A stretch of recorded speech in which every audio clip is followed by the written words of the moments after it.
Hello guys, यहाँ पास हो रहे थे रात को 10:50 और मैं अपने मेहंदी का पिटारा लेकर हाजिर हो गई थी। और आप लोग सोचोगे क्यों? क्योंकि कल है हड़ताल का तीज। तो आप सभी को हड़ताल का तीज की बहुत बहुत शुभकामनाएं। और यहाँ पास साज संवरना तो लगा ही रहता है औरतों का। फिर भी मेरे को मेहंदी लगाते लगाते ना 12 बज चुके थे, 12 क्या 1 बज चुके थे। और किसी तरह मैंने एक हाथ में मेहंदी कंप्लीट कर ली थी, क्योंकि दूसरे हाथ में तो लगाना इम्पॉसिबल था। किसी तरह एक हाथ में मेरे को मेहंदी लगाने आती तो नहीं है। फिर भी देखिए मैंने कैसी लगाई, आप लोग कमेंट्स में ज़रूर बताइएगा। और मैंने उनका नाम भी लिखा हुआ है, अगर आपको दिखे तो मेरे को बताइएगा कहाँ पे। और ये कुछ ऐसा लुक आया था, कैसा लगा आप लोगों को? अब यहाँ मॉर्निंग का टाइम हो रहा था 5:30 और यहाँ हम उठ चुके थे। पर बाहर सोसाइटी में बालकनी में जाके देखा ना, तो एक आदमी क्या, जानवर तक नहीं दिख रहे थे। फिर मैंने अपने हाथ को वॉश किया कि देखे कैसा रंग लाई है मेरी मेहंदी। पर पता है मॉर्निंग के टाइम ना ये जो केमिकल वाली मेहंदियाँ होती हैं ना, इसमें ज़्यादा रंग तो नहीं आते, पर धीरे धीरे करके ये 1-2 दिन में बहुत ही डार्क हो जाती है। और जब निकलने लगती है ना तो भाई साहब इतनी गुस्सा आती है, क्या ही बताएं। तो देखिए कुछ इस कलर का आया था मेरा, रेड रेड सा। पहले तो मुझे नहीं अच्छा लग रहा था, मेरे को लगा इतने में से क्या होगा भाई। इसको तो कहते हैं ना कि पति जिसका जितना प्यार करता हो। पर आजकल केमिकल वालों पे भरोसा मत करिए भाई। तो यहाँ पास फिर मॉर्निंग में हम नाश्ता बनाना रेडी करने लगे थे, क्योंकि हस्बैंड को जाना था ऑफिस। तो इसीलिए इन लोगों के लिए कुछ ना कुछ तो बनाना ही था। और अपना तो फास्ट ही है भाई, ना तो पानी पी सकते हो ना तो कुछ खा सकते हो। तो चलो कोई नहीं, फिर मेरे दिमाग में आया क्यों ना मैं आलू का पराठा ही बना दूं इन लोगों के लिए, और इन्हें पसंद भी बहुत है। तो किसी तरह करके अपने मन को मारते हुए यहाँ पास मैंने मॉर्निंग में ही आलू का पराठा बनाना स्टार्ट कर दिया था। और अगर एक दिन फास्ट रह लो ना, तो ऐसा लगता है ना कि तुम्हें और भूख लग रही है। फिर ऐसा कुछ होता नहीं है। फिर भी किसी तरह भगवान भोले शंकर की कृपा से सारा व्रत व्रत सब अच्छे से हो जाता है। और यहाँ देखिए मेरा आलू का पराठा बन के रेडी हो चुका था। बगल में पक रही थी चाय। और यहाँ मेरे हस्बैंड जी ऑफिस जाने के लिए रेडी हो चुके थे। मेरे को लगा आज के दिन तो इनको रोक ही लेते हैं, पर क्या ही करें, क्या करे, वो लेट ये हैं हालत से मजबूर। फिर इनको नहीं रोका, क्योंकि ऑफिस में भी बहुत से काम होते हैं। और फिर यहाँ पास उनके जाने के बाद मैं अपने पैरों को रंगना स्टार्ट कर चुकी थी। और यहाँ मैंने आज ब्रश से लगाया था, मतलब मेकअप का जो ब्रश नहीं आता उससे मैंने अपने रंग को लगाया था, क्योंकि जब हाथ से लगाते थे तो मेरे हाथ, दोनों हाथ एकदम रंग जाते थे।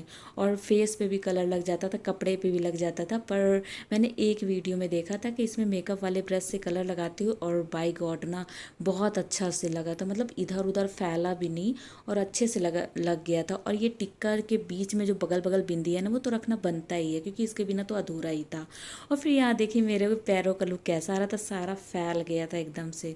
ये तो होता ही हर बार का ही है।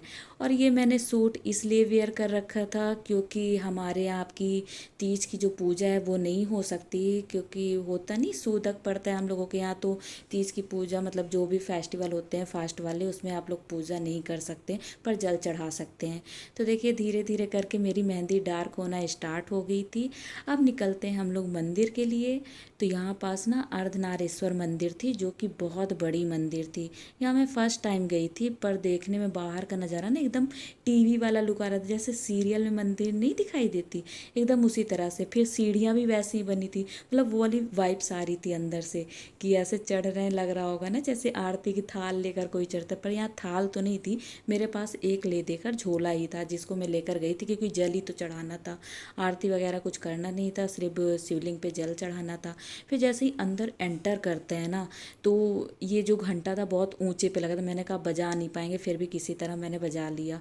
इतनी सन्नाटा था ना भाई, मतलब एक लोग भी नहीं दिख रहे थे। मेरे को लगा कि हम अकेले ही पूजा करने आए हैं क्या।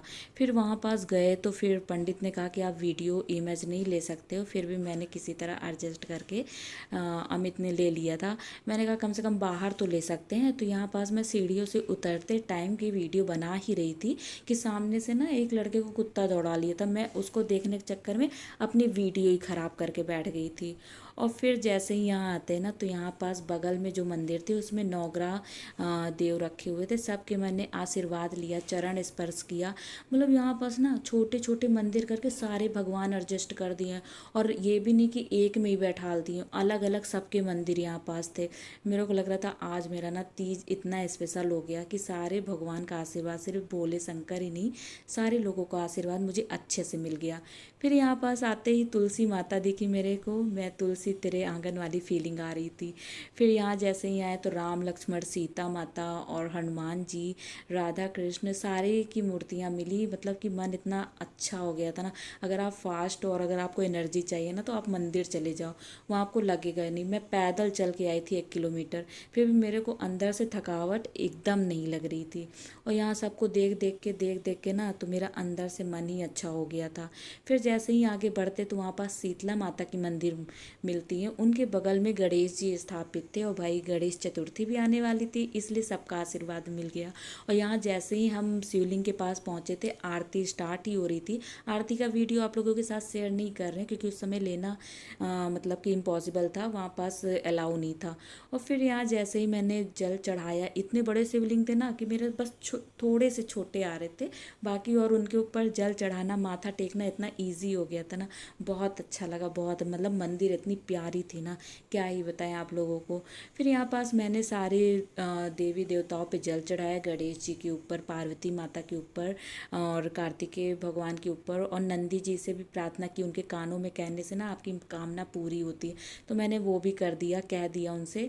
और फिर यहाँ पास शंकर जी को माथा टेकते हुए हमारे यहाँ पूरा हो गया था। और आपको बताया, मेरे फ्रिज में भी ना शिवलिंग के आकार का पूरा बर्फ़ जमा हुआ था।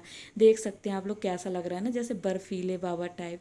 तो चलिए फिर यहाँ पास मेरे तीजा का ब्लॉग ख़त्म होता है। मिलते हैं आपसे नेक्स्ट वीडियो में, और बताइएगा आपको कैसा लगा मेरा वीडियो।